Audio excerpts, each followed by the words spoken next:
How we doing, guys? And welcome to the combined 11. Of course, this always causes controversy. And when you're trying to make a combined 11 between Arsenal and Manchester United, you know for a fact it's going to cause controversy, because no matter what you do, somebody's going to moan, especially Manchester United fans. But do you know what? I don't even care, because I'm going to give this from my honest opinion. And if they don't like it, well, that's just tough, isn't it? So, of course, this weekend, Arsenal-Manchester United, huge game.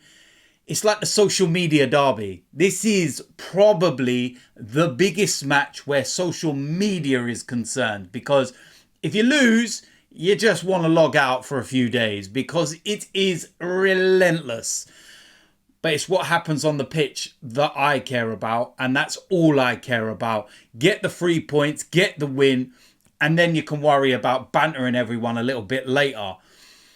In terms of the combined 11, like I said, it's going to cause some disagreements, arguments, whatever you want to call it. Football is all about opinions, and that's why we all love it, because every one of us has got different opinions. Some agree, some disagree. If you're a Manchester United fan, you always disagree.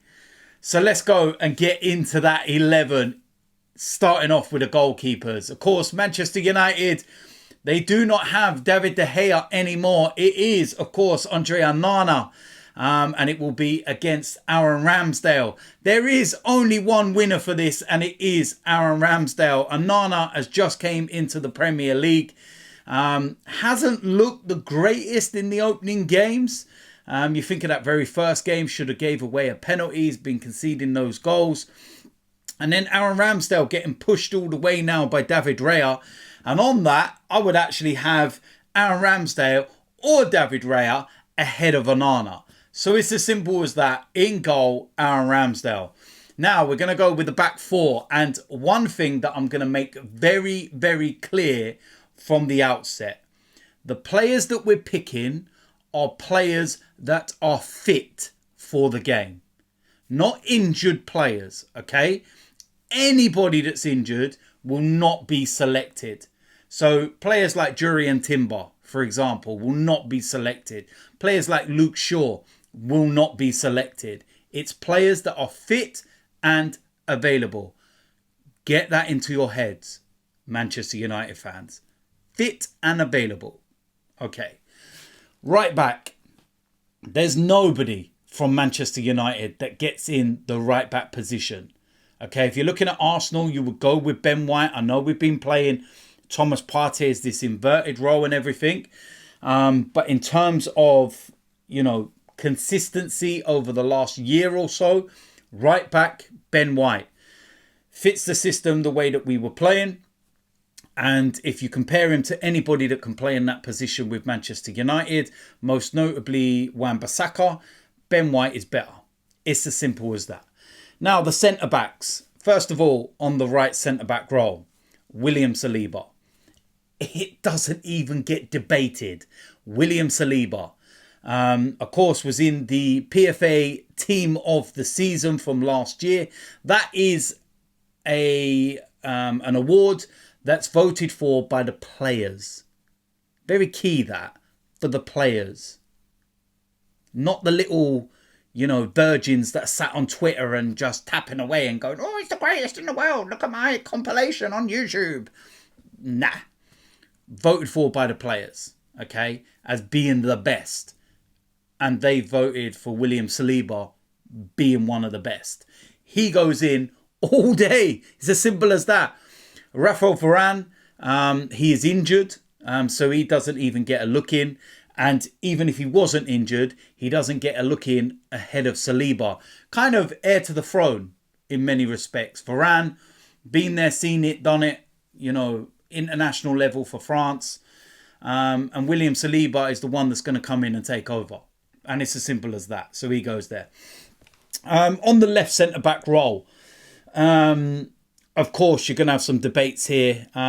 Gabriel hasn't started this season, so I'm not going to actually include him. I'm not going to pick him for this. With Manchester United, you're going to obviously look at Martinez. and you're going to have to put him there. I think he's susceptible, especially away from home. If you look at Manchester United's results over the last season or so, away from home, they've been conceding 4s and 7s and everything else. And he's been a part of that, contributed to the downfall in many respects. So, yeah, for me, he goes in there, but only because that is kind of a problem area for us at the moment, or so it seems.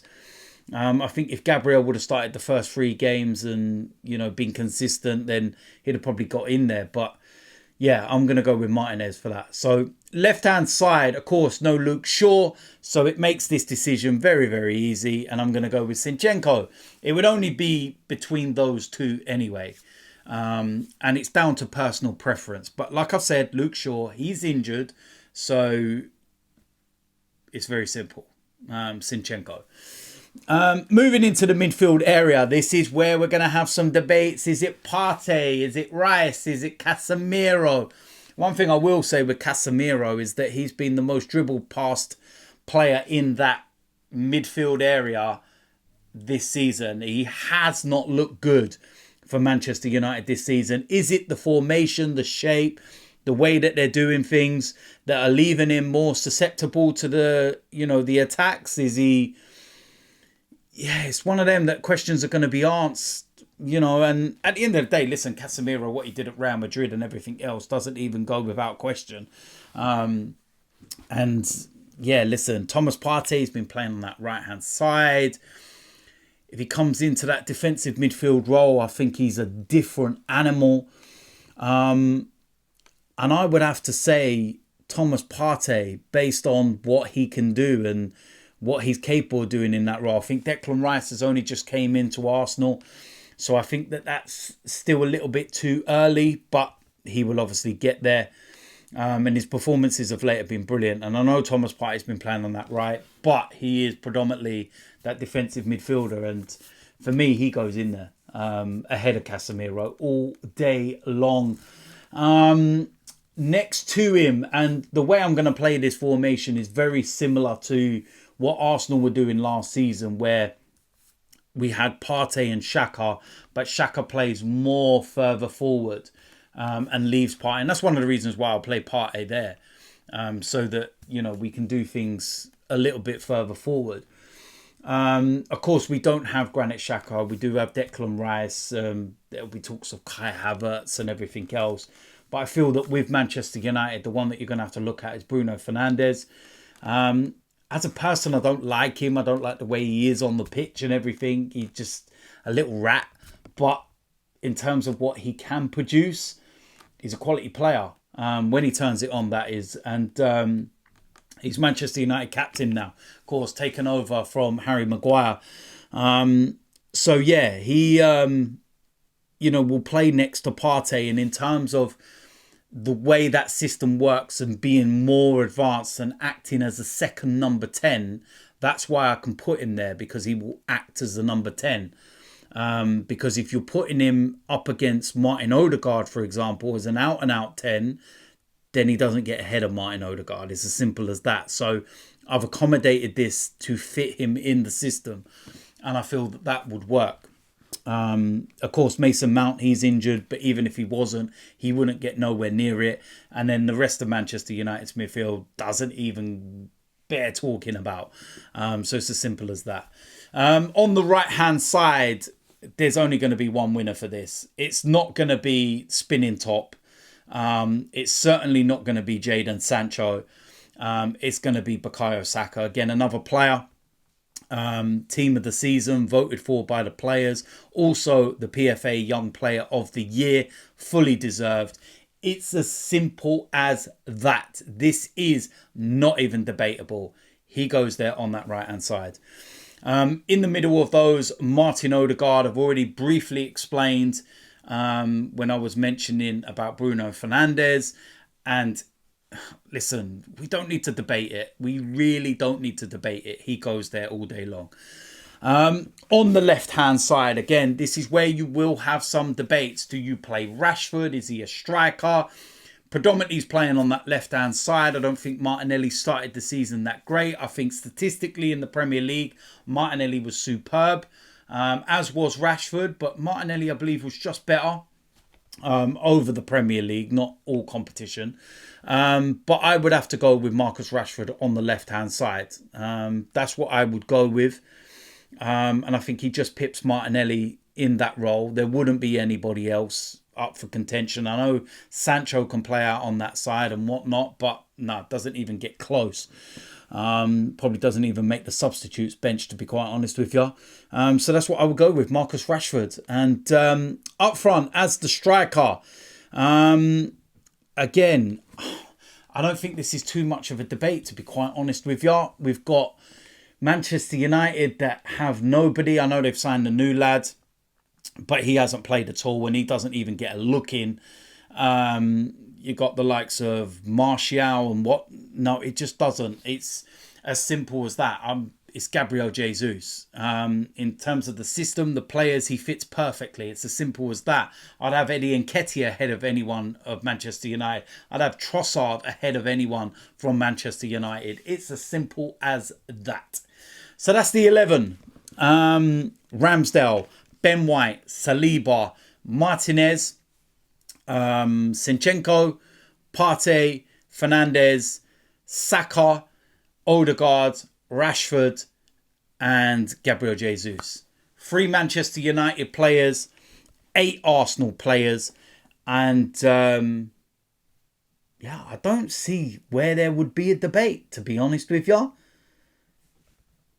Winning a Caravan Cup doesn't mean anything. You had no players in the team of the season as voted for by the players, like I said. So even the players in the Premier League didn't rate none of yours enough to put them in it. It was dominated by Arsenal and Man City. So that says it all. And yeah, I think that's pretty fair, to be honest with you. 8 Arsenal players, 3 Manchester United players, and that's all you deserve, to be quite honest. So there we go. Debate it in the comments. Let's go. It's as simple as that. There's so much coming up for this game against Manchester United, of course. The preview, the watch along, everything else. But yeah, like I said, let me know in the comment section, you know, what you think. Do you agree or disagree with this?